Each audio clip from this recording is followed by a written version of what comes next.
The ballroom of the Harrington Grand smelled like money and old roses, and Nora Callahan stood at the top of the staircase thinking she had made a terrible mistake coming here. Not because she was afraid. She had been afraid for long enough, afraid of the silence in a house that used to be a home, afraid of the voicemail she couldn't bring herself to delete, afraid of the word divorce sitting in her throat like a stone she couldn't swallow. She was done being afraid.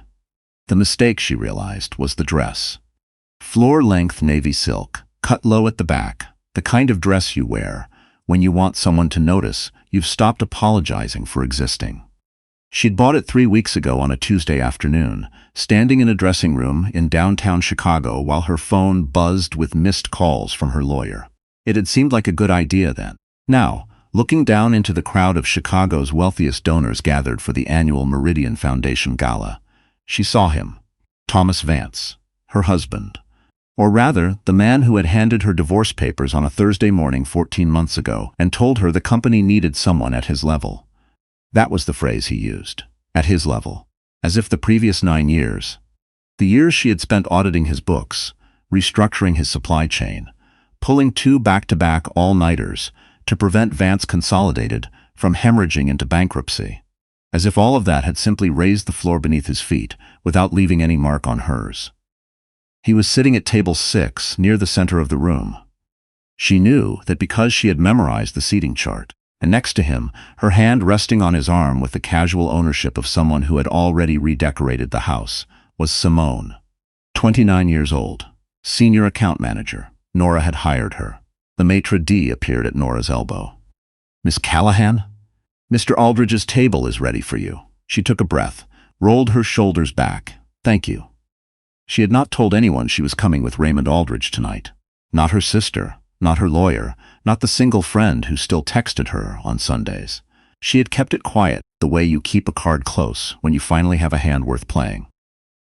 Raymond Aldridge was 63 years old, and he ran the Aldridge Capital Group, which managed $11 billion in assets and had recently acquired a significant stake in Vance Consolidated's primary competitor. He was also the man who had offered Nora her first real job out of business school, who had written her a recommendation letter she still kept in a manila folder in her nightstand, and who, 6 weeks ago, had called her personally to say he'd heard what Thomas had done and he had a proposition for her.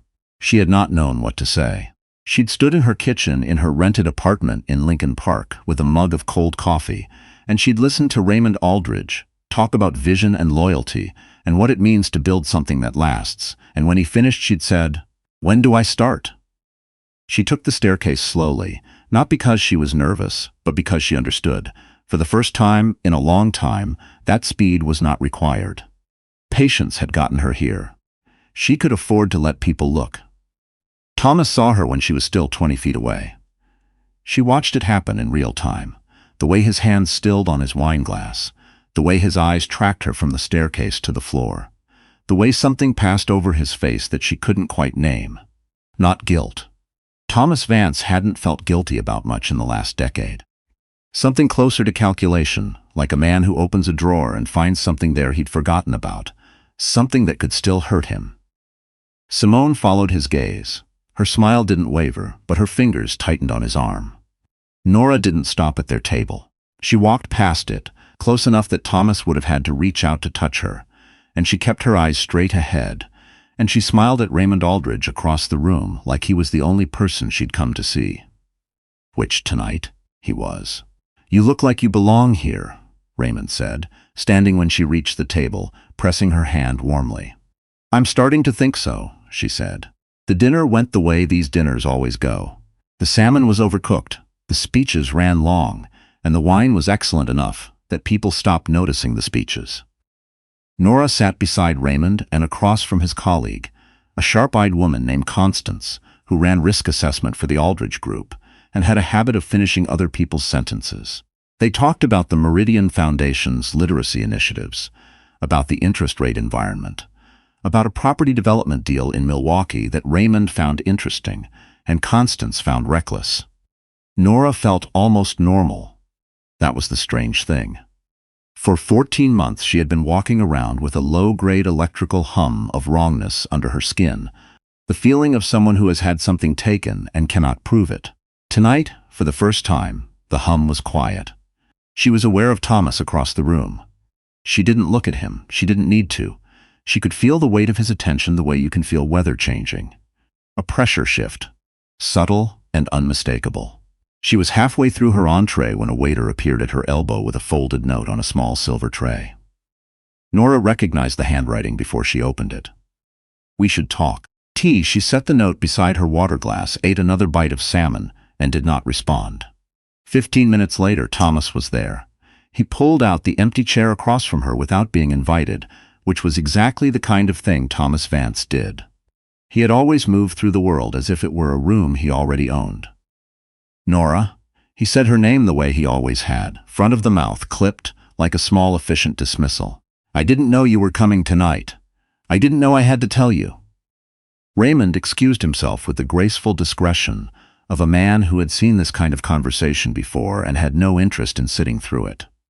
Constance did not move. Thomas looked at Constance, then back at Nora. "Can we speak privately? I'm fine here." Something moved through his expression. He was still handsome. That was the infuriating thing. She had thought so even on the morning he handed her the papers. Dark hair going silver at the temples, jaw like a decision. He had the face of a man people trusted on instinct, and he had spent his whole life understanding exactly how much that was worth. "You're working with Raymond now," he said. "Not a question." "I am. Since when?" "Since he asked me." She picked up her wine glass, not to drink, just to have something to do with her hands. "Is there something you needed, Thomas?" "I wanted to make sure you were okay." He said it with the practiced sincerity that she had once found reassuring and now recognized as a technique. "The last 14 months have been hard on both of us." "Have they?" "I know this isn't what you wanted. None of it. But the company was going through a transition." "You replaced me," Nora said. Her voice was pleasant, level, in the company and in the house. "On the same weekend, actually. I always thought that was efficient of you." His jaw tightened. "That's not fair. I'm not trying to be fair.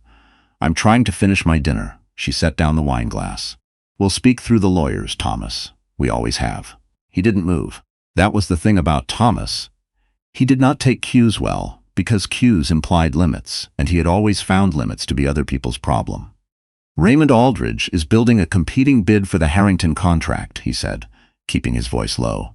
"I know you know that. I need you to understand what you're doing." Nora looked at him for a long moment. "I understand exactly what I'm doing. Nora, think about what we built together." And there it was. We. That small word doing heavy lifting, trying to remind her of a version of events where they were partners, equals, a team. Trying to make her nostalgic for something that had not, when she examined it clearly, been what he was now claiming it was. She had thought about this moment. In the 14 months since he handed her those papers, she had lain awake and rehearsed 100 different versions of what she would say.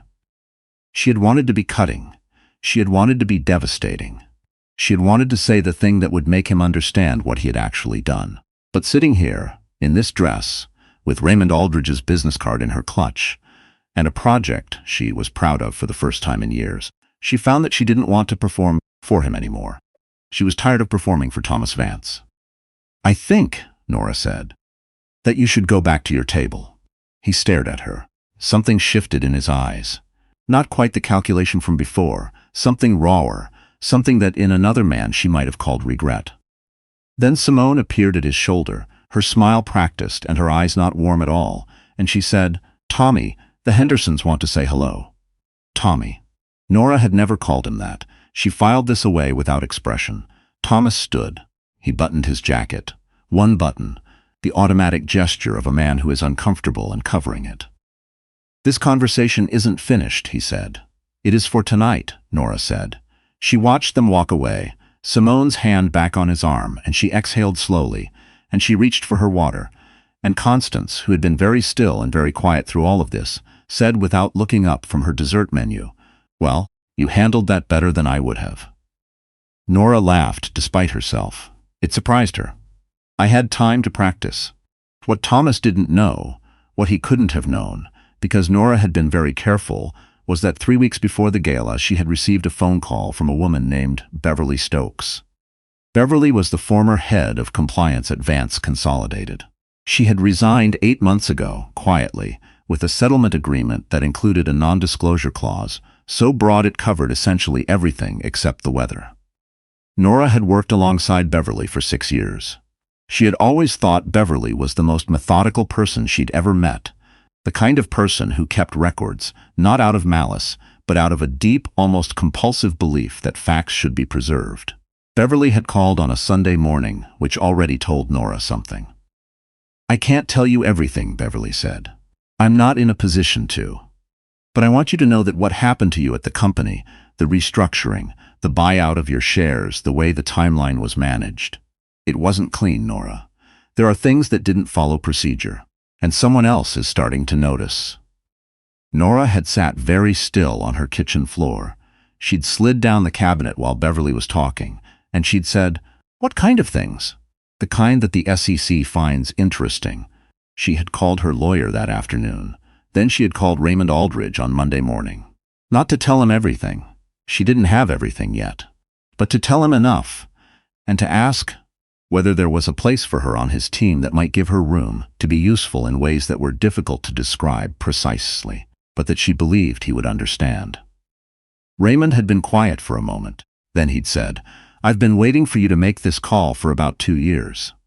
What Beverly had given her, carefully, in installments, through channels that preserved Beverly's own legal standing, was a picture, incomplete but coherent.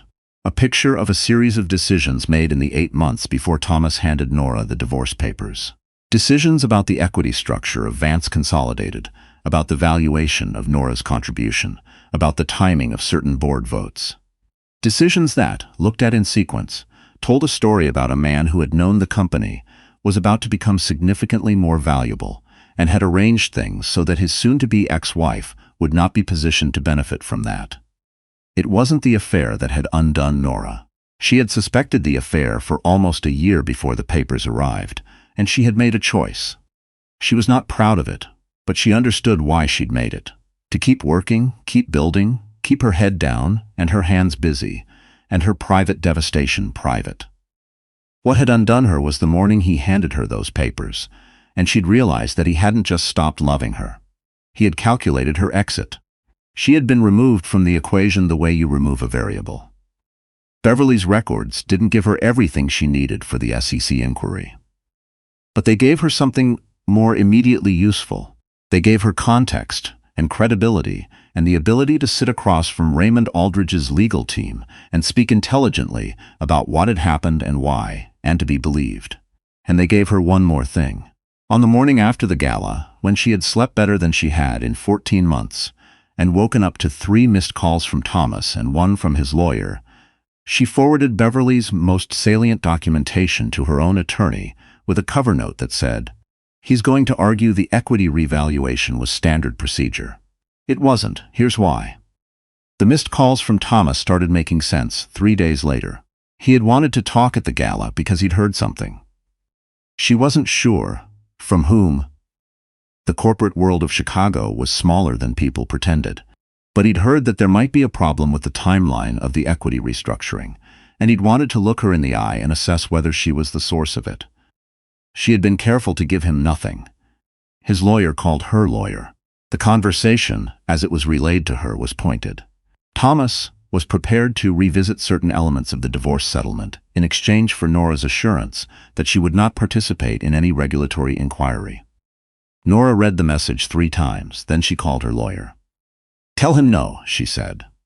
"He's offering a substantial increase in the settlement figure, Nora. It might be worth." "Tell him no," she said again. "And tell him the answer will continue to be no regardless of the figure." There was a pause. "Can I ask why?" She thought about it. She thought about the 9 years and the all-nighters and the restructuring she had designed while he was taking clients to dinner. She thought about the morning with the papers, the way he'd stood in their kitchen, her kitchen, the kitchen she had chosen, in the house she had helped furnish, with his jacket already on, as if he had somewhere more important to be. She thought about the word "we" the way he'd used it at the gala, like a currency he could spend whenever it was convenient. "Because he didn't ask me what I wanted," she said. "He told me. And I'm done letting him tell me things. Her lawyer was quiet for a moment. Okay, she said. I'll pass that along. Simone called her on a Wednesday afternoon. Nora almost didn't answer. She didn't recognize the number, and she had developed a habit of letting unfamiliar numbers go to voicemail. But something made her pick up. I know you don't want to hear from me, Simone said. There was something different in her voice. Not the smooth confidence Nora remembered from the office. Not the possessive ease from the gala. Something more like a person standing in a room that has gotten unexpectedly cold. Probably not, Nora agreed. I didn't know, Simone said. About the equity restructuring. I didn't know that was happening while you were still there. I want you to know that. Nora walked to her window and looked out at Lincoln Park, the trees just starting to turn. Why are you telling me this? A long pause. Because I think he did the same thing to me. The silence stretched out. I found something, Simone said, in a folder on the shared drive. Files I wasn't supposed to see. Agreements that were signed. There's a date on one of them, Nora. 6 months before he proposed to me. He was already restructuring the company again. And my name is in the document, not as a partner, as a liability to be managed. Nora sat down on the edge of her couch. She felt something she hadn't expected to feel, something that was not sympathy exactly, but was in the neighborhood of it. Have you talked to a lawyer? I have an appointment tomorrow. Another pause. I'm sorry. I know that doesn't mean much. I needed to tell you. And I needed you to know that I'm not going to stay quiet. Nora didn't say anything for a moment. You have the files? I have copies, backed up in 3 places, she exhaled. Good. Don't give them to anyone without your lawyer present. Okay, and Simone. She stopped, tried to find the right words, settled for the honest ones. I'm not glad this happened to you. Whatever you think of me, I want you to know that. She hung up and sat very still in her apartment with the afternoon light coming through the windows and the distant sound of someone's dog barking in the park. And she thought about Thomas Vance and the extraordinary efficiency with which he moved through the world, removing things that had ceased to be convenient. She thought, he really did think we were the same, that the only difference between me and everyone else was timing. She picked up her phone and called her lawyer again. The SEC inquiry became official 6 weeks later. It was not Nora who triggered it. It was Beverly's records, surfacing through channels that had nothing to do with her directly, and the audit that Raymond Aldridge's legal team had quietly requested as part of their competing bid assessment for the Harrington contract.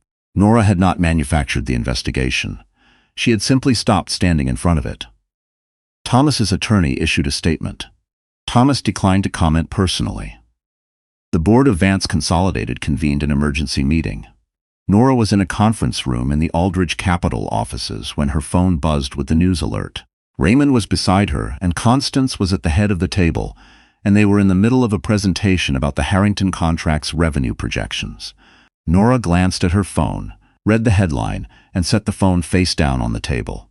Everything okay? Raymond asked low. Yes, she said, and then, because it was true in a way that surprised her with its plainness, yes, I think so.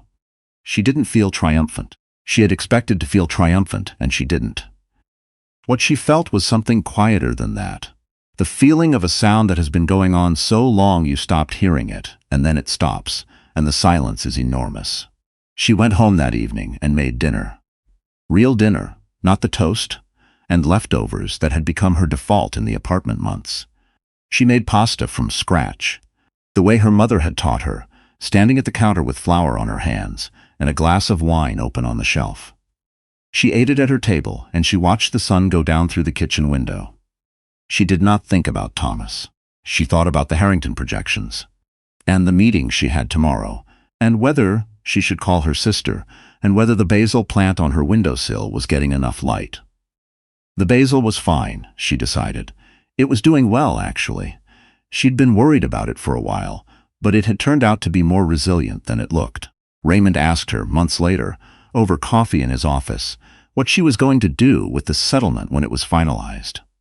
The settlement had grown considerably from Thomas's original offer, considerably enough that her lawyer had called her sounding genuinely pleased, which was a tone Nora hadn't heard from her before. I have some ideas, Nora said. I'm sure you do. Raymond looked at her over his coffee cup. You know, when you came to work here, I told Constance you were the most underutilized person I'd watched the industry ignore in 20 years. That's a very specific compliment. It was meant to be. He set down his cup. I want to offer you a managing director position. Not because of any of this. Because of the Harrington work, and because of what you did with the Richmond portfolio last quarter. And because Constance has told me 3 times that you're the best financial mind she's worked with since her own mentor retired. Nora looked at him. Constance said that? Constance doesn't give compliments, Raymond said. Which is why I paid attention. She sat with it for a moment. Managing Director. The title she'd been building toward at Vance Consolidated for the last 3 years of her marriage. The title that kept getting deferred, restructured, rescoped into something smaller. The title that Thomas had always been in the process of creating the right conditions for, right up until the moment he handed her the papers instead. Yes, she said. I'd like that. Raymond nodded, once satisfied. Good. We start next month. She walked out of his office and into the elevator and stood in the polished steel quiet of it, watching the numbers descend, and she felt, not triumphant, still not that, but something adjacent. Something that had to do with standing in a place you had built a path to, and looking around, and recognizing it. She thought of something her mother used to say, usually, while doing something completely ordinary, like folding laundry or weeding the garden. People show you what they value by what they protect. Thomas Vance had protected his equity stake, his leverage, his carefully arranged future. He had protected his assets. Nora Callahan had protected her work, her judgment, her ability to walk into a room full of people who mattered and be someone worth talking to. The elevator opened. She walked out into the lobby, through the revolving door, into a Chicago afternoon that smelled like rain coming, and she did not look back. She had learned, finally, what she was worth. And unlike Thomas, she hadn't needed to take it from anyone.